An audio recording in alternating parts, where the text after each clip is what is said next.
Vreau să-i salut pe domnii consilieri locali. Îmi pare bine că vă revăd pe fiecare dintre dumneavoastră.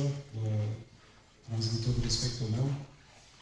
Vă mulțumesc foarte mult încă o dată pentru colaborarea pe care am avut-o până în momentul în care am fost primarul localității. Astăzi ne-am dorit foarte mult să trăim împreună acest eveniment. O să facem o mică recapitulare. Pe data de 21 decembrie, eu am depus jurământul în Parlamentul României ca deputat al județului Constanța, cum spun eu, deputatul dumneavoastră. Din acel moment, Mihai Fodorov a fost primar interimar, dar începând din data de 29 mai, a depus jurământul ca primar al localității noastre. Într-o zi mare de înălțare, uite că așa a fost să fie și înseamnă că localitatea noastră este binecuvântată. Ne-am dorit foarte mult ca în fața dumneavoastră și în cadrul unei ședințe de Consiliu Local să repetăm acest jurământ, pentru că astăzi este vorba despre noi, familia noastră, PSD Limanul 2 Mai Vama Veche Hacieni. Este vorba de marea familie a PSD Constanța, pentru că suntem, într-adevăr, o mare familie, indiferent ce ar crede alții. E vorba despre noi, despre cât de uniți suntem, despre cât de buni suntem, despre cât de loiali suntem. Și de asta am ținut neapărat să fim împreună, iar primarul nostru, Mihai Fodorov, să depună și un jurământ pentru fiecare dintre cei care au votat pentru el și pentru noi. Mihai, vreau să te felicit. Mi-am dorit foarte mult să fiu cel care îți înmânează această eșarfă pe care o meriți, pentru că sunt sigur că vei fi cel mai bun primar pe care l-a avut această localitate. Să știi că am mare încredere și să-l aplaudăm. Vreau să-l mulțumesc și invitațiilor. Știu că a fost așa pe fugă. V-am sunat seara, târziu, la 8, 9, 10 seara, v-am sunat, m-am organizat cu Mihai împreună pentru acest eveniment. Și vă mulțumesc că sunteți prezenți. Să știți că avem invitați de onoare din județ, dar și din cadrul Parlamentului. Am un coleg deputat, domnul Petrică Negru, să știți că am început să legăm prietenii care vor fi pe viață. Doamna Matichescu, nu știu de ce întârzie, ar fi trebuit să fie prezentă. Vă transmit și transmit salutările domnului președinte Felix Troie, domnul senator. Știm foarte bine că nu a lipsit niciodată de la niciun eveniment de vineri, suntem noi, pentru că l-am anunțat în ultima clipă. Și nu a avut cum să se schimbe programul, dar știu foarte bine că este cu tot sufletul alături de noi.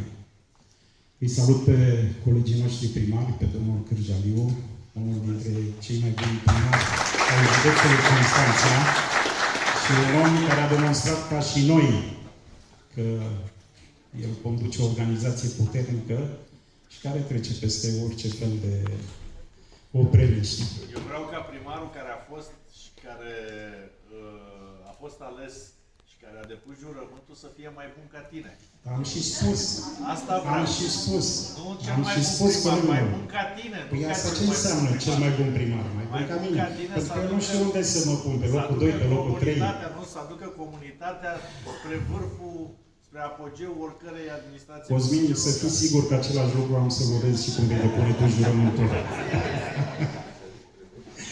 Da, pentru că e de față și viceprimarul localității Agigea, Cosmin Zăcună, care e din Mangalia. A copilărit și a trăit mult timp în Mangalia. Avem alături de noi consilieri județeni. Îți mulțumesc foarte mult, îți mulțumesc Marian, îți mulțumesc George, îți mulțumesc Ana Maria. Avem consilier municipal pe domnul Niculascu, fratele lui, consilier al orașului Novodar. Un prieten de suflet, fost deputat, George Vișan. Un bun prieten al nostru. Vreau să-l salut și mulțumesc foarte mult că este prezent Eduard Martin, colegul nostru din Biroul Județean, vicepreședinte al Partidului Social Democrat. Domnul primar al Costineștiului, mulțumesc mult, domnul primar al localității Pecineaga, vecinii, alături de care Mihai trăiește, se consultă și își mai varsă oful atunci când îi supărăm noi. Și prietenii noștri, pot să spun, din marea familie a sudului județului, prietenii noștri de la Mangalia, domnul președinte Nicolae Tănase, domnul, pot să zic, fost viceprimar Bogdan Maganu, care locuiește acum în Limană. Sper că ești mulțumit de administrația locală, Bogdan. Și domnul viceprimar al municipiului Mangalia, Paul Folanu. Te salutăm, Paul. Pune și eșarpa, pune-o tu. Am să pun eșarpa. O să-ți vină rândul. Abia aștept.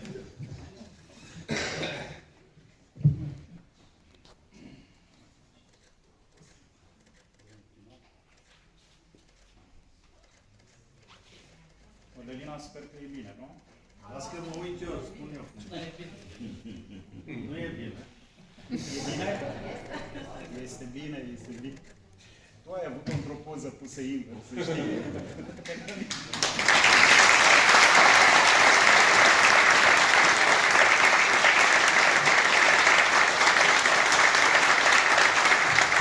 Nici este de mult mă bucur că trăim acest moment. Felicitări, Mihai, și te rugăm frumos pentru fiecare din cei din sală, pentru toți cei care te-au votat, te rugăm frumos să te pui jurământul în fața noastră. Sala cu mine, nu prea mai recunosc așa pe nimeni.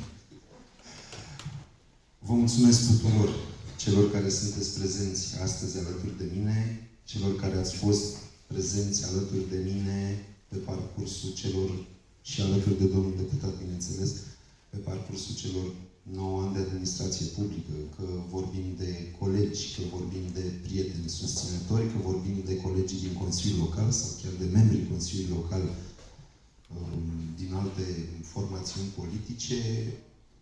Eu vă mulțumesc pentru tot sprijinul pe care mi l-ați acordat, mi l-ați acordat.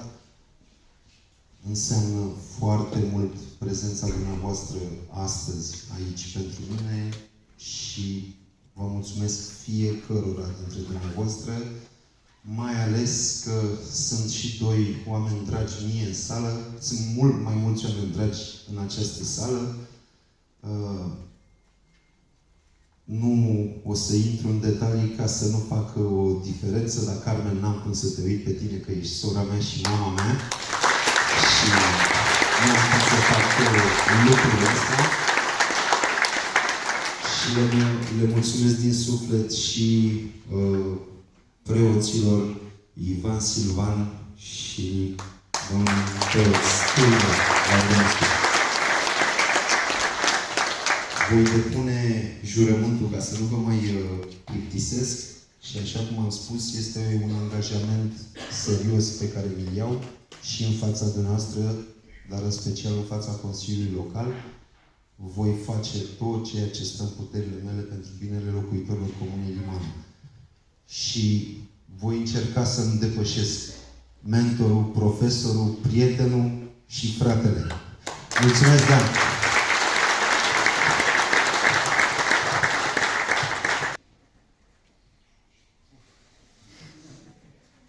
Jur să respect Constituția și legile țării și să fac cu bună credință tot ceea ce stă în puterile și priceperea mea pentru binele locuitorilor Comunei Liman.